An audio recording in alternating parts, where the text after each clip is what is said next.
Épisode 10, action! Déjà, vous avez enfin pris la décision d'investir en bourse. Vous avez mis au point votre stratégie, préparé votre tactique, et vous êtes prêt à passer à l'action? Il ne vous reste qu'un simple détail à régler, le courtier. Et là, la grande question, comment choisir son courtier? Et oui, un courtier, c'est un partenaire particulier. Après tout, vous allez quand même lui confier vos économies. Mais vous ne savez pas sur quels critères vous basez. Cette vidéo est faite pour vous. Dans cette vidéo, je vais passer en revue les différents critères auxquels vous devez porter attention pour ne pas regretter votre choix dans quelques mois, voire quelques années. Ça vous intéresse? Je m'en doutais. Allez, parlons fric.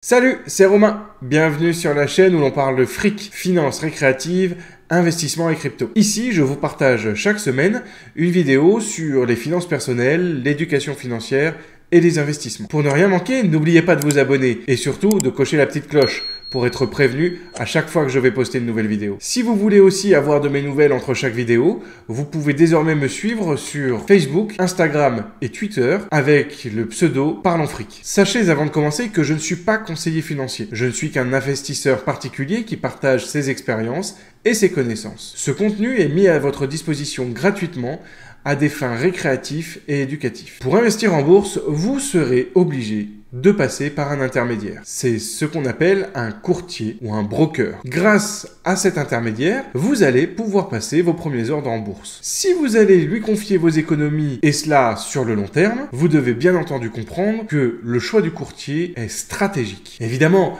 rien n'est irrémédiable, mais changer d'intermédiaire peut amener à des situations inattendues. Alors, autant bien choisir dès le départ. J'ai dressé une liste de critères, mais pour éviter que ce soit long, ennuyeux et trop homogène, j'ai décidé de les diviser en trois grandes catégories. D'abord, les critères liés à la fiabilité, pour être sûr que votre argent est dans de bonnes mains. Ensuite, les services et fonctionnalités, pour vérifier que vous obtiendrez ce que vous recherchez. Et enfin, les frais, pour ne pas vous faire arnaquer, payer trop cher. Alors commençons avec la première catégorie, les critères de fiabilité. Dans un premier temps, pour vous assurer de la fiabilité d'un courtier, intéressez-vous à son pays d'origine. Même s'il existe foncièrement des courtiers extra-communautaires de très bonne qualité, j'aurais tendance à vous conseiller de vous tourner vers des courtiers à minima européens. Ainsi, vous vous assurerez qu'il est régi par des lois qui sont applicables en France, que ce soit d'un point de vue juridique ou pour la législation sur les données personnelles. Qui dit européen dit organisme régulateur. En France, les différents acteurs de la finance sont régulés par l'AMF. L'autorité des marchés financiers, c'est un peu le gendarme de la finance. Elle publie notamment une liste noire et des mises en garde. Je ne saurais vous conseiller vivement de consulter cette liste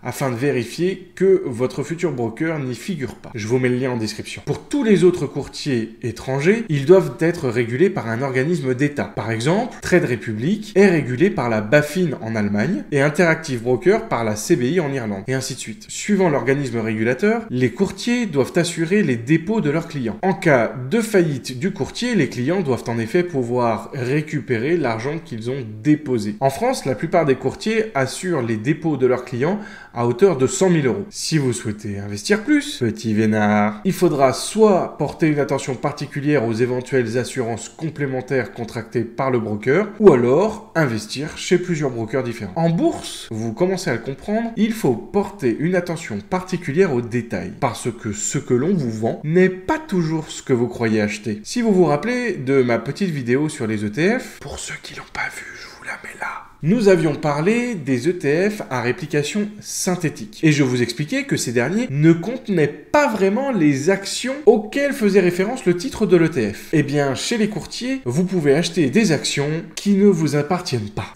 En effet, certains courtiers ne vous proposent pas la propriété juridique d'une action ou d'un ETF. C'est affiché dans votre interface, votre produit bénéficie du bon rendement, vous touchez les dividendes, bref, un comportement tout à fait normal. Sauf qu'en fait, vous n'êtes pas le propriétaire. C'est votre courtier qui est le propriétaire de votre actif, mais vous en retirez tous les bénéfices. C'est le cas par exemple de Trading 212, un courtier que j'utilise moi-même. Dans la pratique, ça ne me gêne pas. Et dans la mesure où vous allez acheter des ETF à réplication synthétique, j'imagine que ça ne vous gênera pas non plus. Mais c'est quand même bon de le savoir. Voilà, après ces critères de fiabilité, passons aux critères de service et fonctionnalité. Tout d'abord, le type de compte proposé par le courtier. C'est certainement un choix que vous aurez fait dans votre tactique, vous aurez défini l'enveloppe sous laquelle vous souhaitez investir en bourse. Beaucoup de courtiers récents, ceux qui attirent pas mal de monde et dont on entend beaucoup parler, les fameux néo-brokers, sont des acteurs internationaux qui ne proposent que le CTO. Donc pour celles et ceux qui souhaitent ouvrir un PEA, faites bien attention car beaucoup de courtiers ne proposent pas les enveloppes spécifiques de chaque pays. Ensuite, la liste des produits disponibles. On ne va pas se mentir, la grande majorité des gens qui souhaitent investir en bourse vont acheter des actions et des ETF. Et c'est pour ça que la grande majorité des catalogues des courtiers proposent des produits somme toute très classiques. Mais si dans votre stratégie, vous avez décidé d'investir dans des niches, dans des produits un peu plus exotiques, dans les matières premières, les devises, etc., vérifiez en amont que tous ces produits sont disponibles chez votre courtier. Ensuite, l'interface. Quoi de pire qu'une interface vieillotte et non intuitive? Et c'est sans doute la grande force des néo-brokers. Ils misent sur une interface sexy et ergonomique pour attirer de nouveaux clients toujours plus jeunes. Force est de constater que ça marche. Je suis de ceux qui pensent qu'une bonne interface est un critère décisif. Il faut qu'elle soit pratique, qu'elle donne envie, qu'elle soit accessible de partout, sur PC, sur mobile, sur tablette. Est-ce que vous souhaitez aussi y consulter des outils analytiques pour pouvoir faire vos choix avant vos achats? Bref, il y a tout un tas de fonctionnalités qui vous feront préférer l'interface d'un broker plutôt qu'un autre. Et enfin, les fractions d'actions. C'est peut-être le critère de fonctionnalité le plus important. Beaucoup des derniers arrivés sur le marché des courtiers en bourse proposent cette fonctionnalité de fraction d'action. Ça pourrait presque paraître banal, mais pourtant c'est assez récent et ô combien important. L'idée est de pouvoir réaliser un achat non pas en nombre d'unités,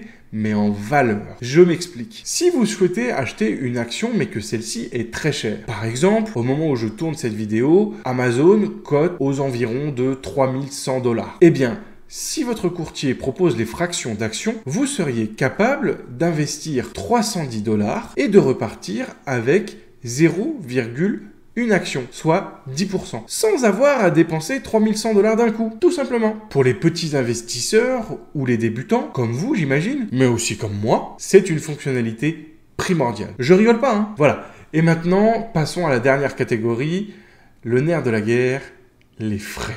Après avoir évalué les courtiers avec les précédents critères, j'imagine que la liste s'est raccourcie un petit peu. Enfin, j'espère. À peine serez-vous arrivé que certains vont vous demander des frais d'entrée. Ces frais peuvent prendre différentes formes, comme par exemple la commission sur le moyen de paiement que vous utilisez pour déposer vos fonds. Si c'est le cas, fuyez, pauvre fou! Non, en fait, je rigole, mais c'est pas bon signe du tout. D'autres mettront une barrière à l'entrée, comme par exemple le montant minimum de dépôt. Voyez ça comme un gros vigile devant une boîte de nuit? Vous pensiez que c'était tout? Et non! En plus des frais d'entrée, il peut aussi y avoir des frais de sortie. C'est plus rare, mais il peut arriver que vous soyez facturé pour retirer vos fonds. Comme par exemple, vous facturez le virement bancaire vers votre banque. C'est souvent dérisoire. Mais quand même. Il y a après les droits de garde et les droits de tenue de compte. C'est un autre type de frais que vous pourriez rencontrer. Certains courtiers vous demanderont de régler ces frais en fonction du nombre de lignes de votre portefeuille. C'est un montant qui sera exprimé en euros ou en pourcentage du montant de la ligne. Si vous avez 100 produits différents,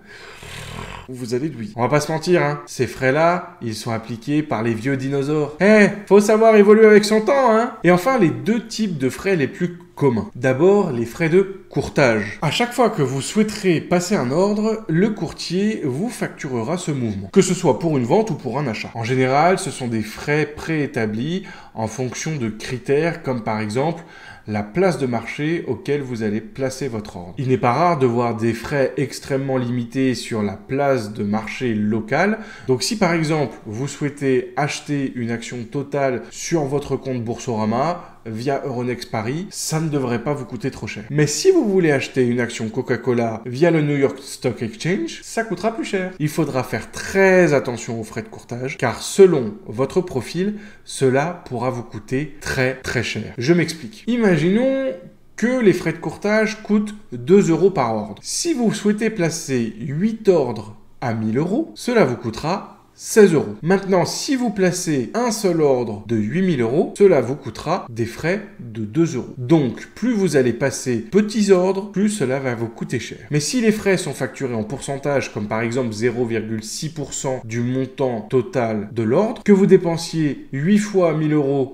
ou une fois 8 000 €, le montant reste le même et donc les frais seront du même montant, à savoir 48 €. Et enfin, dernier frais sur lequel vous devez porter votre attention, c'est le spread. Le spread, c'est en quelque sorte un frais caché. Rassurez-vous, on en voit de moins en moins, ou alors on le décèle de moins en moins, à vous de juger. En fait, le spread correspond à une différence de prix pour un produit officiellement sur le marché et pour le même produit chez votre courtier. Si par exemple, une action vaut 10 € au marché, mais qu'elle est affichée à 12 € chez votre broker, à votre avis? Eh oui, le courtier va les garder en commission. Alors attention, il existe deux sortes de spread. Il y a le spread qu'on dit naturel, qui en fait s'explique par la différente chronologie des offres et des demandes dans le registre, mais il peut tout autant être maintenu artificiellement par le courtier et qu'il se le mette dans la poche. Voilà, une fois que vous aurez revu les critères de ces trois grandes catégories, vous devriez être capable de définir le courtier qui vous correspond. Ou en tout cas, celui qui offre l'offre la plus proche de votre besoin. Encore une fois, vous l'aurez constaté, il n'y a pas de réponse bête et méchante que l'on pourrait appliquer à tout le monde. Même si vous tapez meilleur courtier en bourse sur YouTube, que vous regardiez une vidéo du premier YouTuber, tu vois quelqu'un d'autre, vous ne repartiriez pas avec la bonne réponse. Et gardez en tête que cela pourrait vous causer des problèmes, voire même vous coûter de l'argent. Dites-moi en commentaire quel courtier vous avez choisi et pour quelle raison. Voilà, c'est terminé pour aujourd'hui. Encore une fois, j'espère que vous aurez appris beaucoup de choses en ma compagnie. Si c'est le cas, n'hésitez pas, comme d'habitude, à déposer les petits pouces bleus, partagez la vidéo, parlez-en entre vous, parlez-en autour de vous. Merci beaucoup pour votre support. Je vous dis à très bientôt et d'ici là, prenez soin de vous et de votre fric. Salut!